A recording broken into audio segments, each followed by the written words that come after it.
Hi, everybody. My name is Nina Greenhouse, and this is. Dr. Dave, the Soulmate Specialist. And we recently got engaged on Christmas. Christmas Day. He proposed to me on Christmas Day, guys. I'm an engaged girl now. He gave me a ring. But anyway, so we're kind of lax right now, and we were sitting on the couch talking, and we're really for promoting happy, successful, loving relationships. And so, because he is the soulmate specialist, we were having a conversation tonight, and I was like, why don't people believe in soulmates? So I was like, you know what? Why don't we take this on YouTube? Because it would be a good topic to talk about because we really want to help bring forth successful relationships. Sorry. And we also want to be able to provide information. So I was like, you know what? Why not just have a casual conversation? Because you may have some people who have the same questions that we're talking about. So tonight I had asked Dr. Pulley and I was like, you know, why don't you think that people believe in soulmates? Because, we have a story and we'll give that later. But a lot of people really don't believe in soulmates. So I want to know why you think people don't believe in soulmates. Um, the unfortunate thing is that people don't believe in soulmates in my experience because well, obviously is a bunch of different reasons, but everything from the I guess I'll start with the spiritual. People that consider it a spiritual topic, because not everybody does.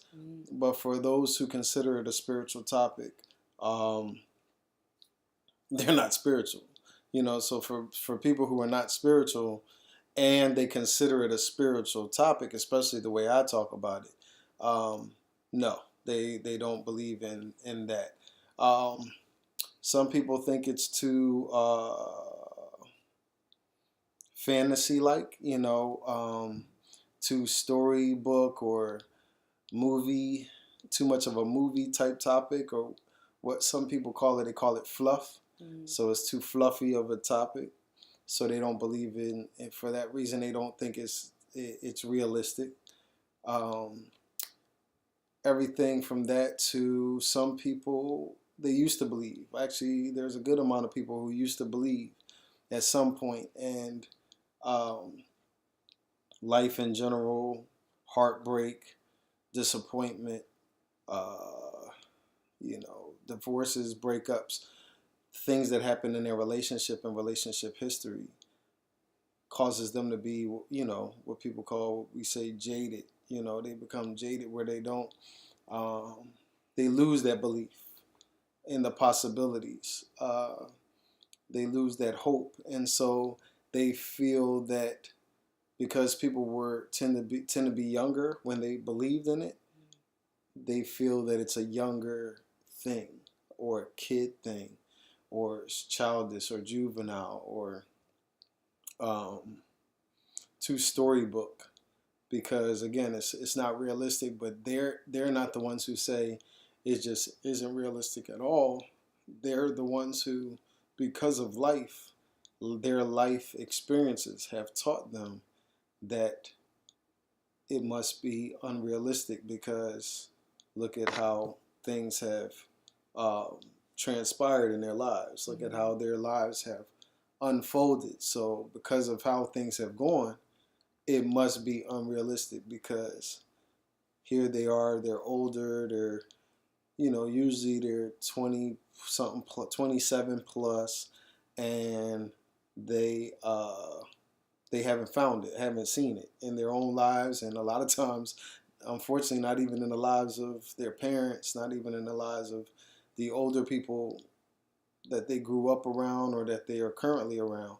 So because they haven't seen enough examples of that kind of story-like relationship, they stop believing. Yeah, but first of all, do you think people actually understand what a soulmate is? Because what do you consider a soulmate? I mean, some people they feel like they know what it is and they know what it is for themselves, but no, in terms of what it really is, no, there's so many different ideas and definitions and cultural perspective, so many different perspectives on what a soulmate is, that you know, to have this unified concept. No, for a unified concept, some people do, but most people do not. And so basically, what I put out there that a soulmate is the one and only person that God made especially for you, who's best equipped to help you both find and fulfill your purpose in life. So, what I point out in that definition is that in that definition, you don't hear love. You don't hear the word love. You don't hear marriage mentioned, because soulmates aren't primarily for love or marriage. When I first started out in working on writing a book on the topic of soulmates, I believed that soulmates were absolutely about love and marriage, and it was the end all be all. It was the top of the mountain, and there was no way that a soulmate could hurt you, and it was pretty much perfect and all of that.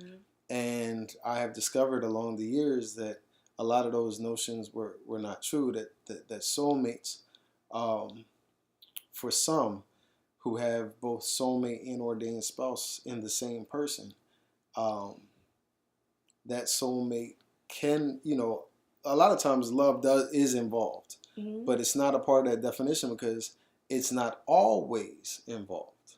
Most of the time, love would be part of that relationship, that soulmate bond, but not always. And then again, marriage, if the person has a soulmate and ordained spouse inside of one person, both titles or both positions are held by one person, then that you're meant to marry that soulmate. But then you have people like myself, who my soulmate is not my ordained spouse. So you're my ordained spouse, but my soulmate, as you know, and as many people know, is an ex of mine, because soulmates, that title in and of itself is about purpose. So that ex helped me to be, because I almost actually was about to give up on the book and stop. It was one point in my life where I was about to be jaded from my relationship, actually with the soulmate. I was about to give up on the whole notion, because there was one point in my life where I was going to not do the book, and I was going to change the book. And a lot of people don't know this part of the story. I was actually going to change the book because I had this one argument with that ex, and I guess I was tired of arguing, and we kind of went and got some distance. She stayed in the living room. I went into the bedroom, and I was thinking, and I was praying, and I was like, you know what? Maybe the problem is that I'm holding on to this soulmate idea. Maybe I've been holding on to this belief in soulmates for too long. And I said, maybe that's the problem. So you know what? I'm going to help people and tell them that believing in soulmates is the problem. And I'm going to put in the book that you should not miss out on what's in front of you for this ideal situation. Because I asked myself when I was in the bedroom, what's causing these arguments? What's keeping me from proposing to her? And the answer was because I didn't believe that soulmates would go through what we were going through. And I didn't believe that a soulmate would do some of the things that I felt that she had done, or some of the things that I had done in retaliation to some of those things. So I just didn't think that soulmates would treat each other like we had been treating each other. And when I thought about that, I said, you know what? It's my belief in this notion of a soulmate that's hindering us from moving forward, that's possibly causing some of these feelings and behaviors and reactions. And so I said, I'm just going to let it go. And God sent some things in my life to change all of that around and realize that I was wrong. So it was that relationship that became the driving force for me to move forward with the book, move forward with everything that I've done since back then. And that was back in like 2005. So for the past 13 years, that relationship has been a driving force. And as you know, it was what that relationship had put, that trajectory that put me on a path to create the ministry that you walked into. So soulmates help you get on your purpose path so that, and create whatever is purposed for you to create. And by doing that thing, your ordained spouse comes along. And when you say like purpose path, basically you're saying wherever you're called to go, whatever your purpose to do in life, that person who is your soulmate is the person that will help get you in that direction. So let's just say, for example, like, let's just say you're called to be, I'll just say an attorney. You're called to be an attorney. Mm-hmm. So your life's mission is to be a great attorney and to represent a certain classification of people. And whoever your soulmate is, are you saying that they will probably 9 out of 10 be aligned with, because my purpose is, or that person's purpose is to be an attorney and they're supposed to represent a certain classification, that the person who is supposed to be that person's soulmate will probably be 9 out of 10 aligned with them in a way that will help them to being like a better attorney or something, to guide them along that path and to representing the people that they're supposed to represent, if you know what I'm saying. You understand what I'm saying? Yeah, I understand what you're saying. Absolutely, but then also depends on how you're viewing aligned. Mm-hmm. Aligned, so it's not necessarily aligned in terms of they want to be an attorney too, right, or that they support you. Mm-hmm. That would be ideal. Mm-hmm. But sometimes, like my situation, sometimes what the soulmate does is they do something that makes being an attorney be highly, be a high motivation for that person. So it could be that, from that all the way to the person, steals money from them, mm-hmm, and loves them, but like, let's say they were going through something and they stole some money and mm-hmm, and so that makes that person say, you know what, I want to keep significant others from being able to steal from their significant other. And so I want to become an attorney. Mm-hmm. I always wanted to be like, they activate something that's already in the person. Got it. That's what a soulmate does. And obviously it would happen from positive things. And I would say that most of the time I would think it is positive, but sometimes even from the soulmate, it could be something negative. Not that the person is negative, but that it could be from an error or a mistake or a lapse in judgment or something like that.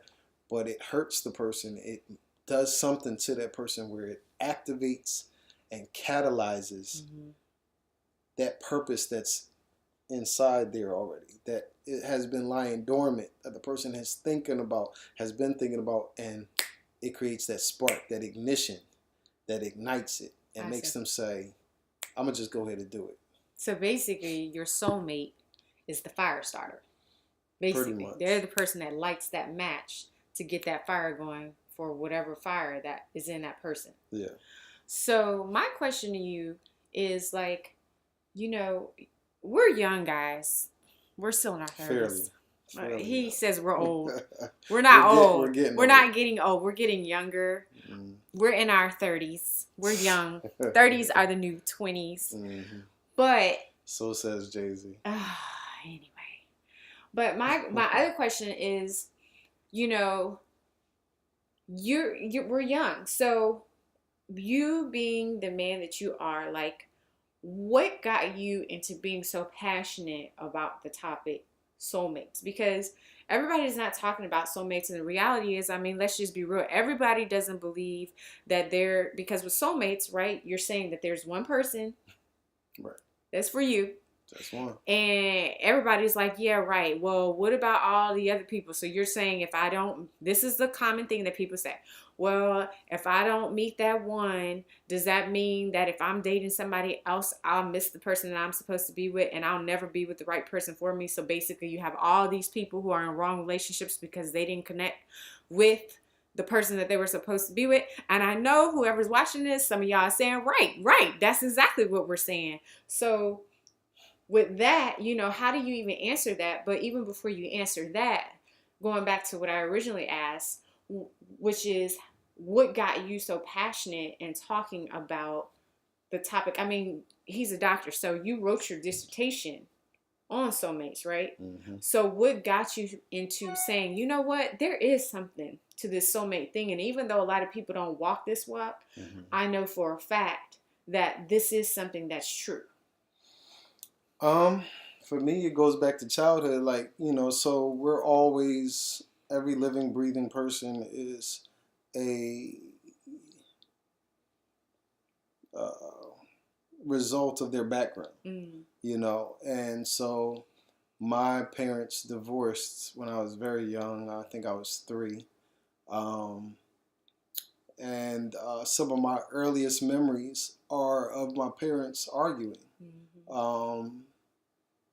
Over who's going to take me and how long, and you know, when am I going to be brought back and stuff like that. In fact, that is one of my earliest memories. And you know, so relationships, that earliest 3-year-old memory is probably right. And many people don't psychologically, many people don't remember things prior to the age of 5. So if you have memories between the age of 3 and 5, or even earlier than 3, that you're in a very small percentage of people.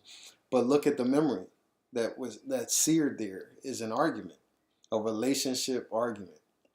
So I think from that moment on, I was relationships, observing. I've always been very observing relationships and observing people and behavior and all that kind of interactions has been important to me. And then I was a part of, you know, my mom remarried when I was 11, and so then I was a part of a larger blended family. I gained 3 step siblings, you know, had a stepfather, have a stepfather. So, you know, the relationships from that blended family and the dynamics.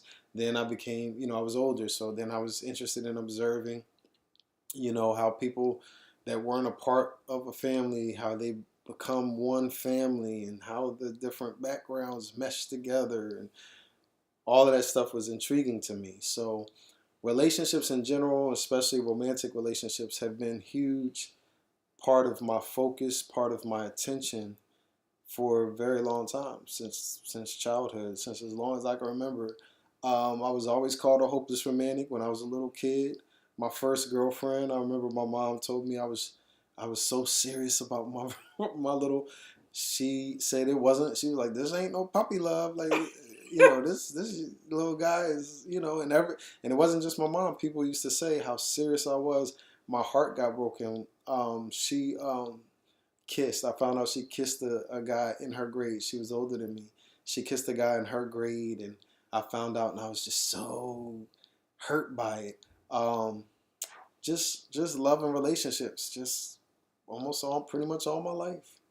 It's been a focus. So that, you know, only builds and gets, so with me being an intellectual and with me being someone who was always intrigued about how people thought, you know, it was kind of natural for me to, you know, because, you know, become a doctor of psychology, because it's interesting that you mentioned an attorney, because one of my gifts is also like debate and litigation. And I could have been a good attorney, I think, but higher than that was this um, desire to help people through uh, just talking things out, communication. Hmm. And so, how old were you when you were like, I'm really into the soulmate? What got you intrigued? Because you had your family life, Hmm. but really, what really did it for you to get intrigued to say, you know what, I really want to research this soulmate thing? Um, I mean, so the relationship piece was like forever, always. Mm. I don't know exactly what brought the soulmate Peace in. term and focus into my life. Mm-hmm. It was probably a book or a movie. Mm-hmm. Um, because it was before, I would say Notebook, but it was before Notebook. Notebook was just icing on the cake. I was already on the soulmate focus. Before I ever even used that term, I used to watch The Cosby Show, and I used to say I wanted a marriage and a relationship and a wife like Claire Huxtable. So I had never said that they were soulmates. I didn't even use that term back then. But that I had this ideal image Mm-hmm.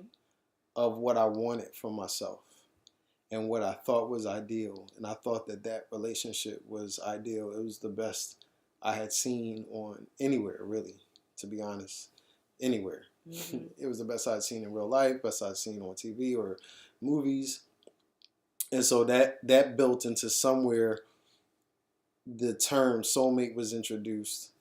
Like I said, probably from some movie. And then I just became more intrigued to look further and further into it.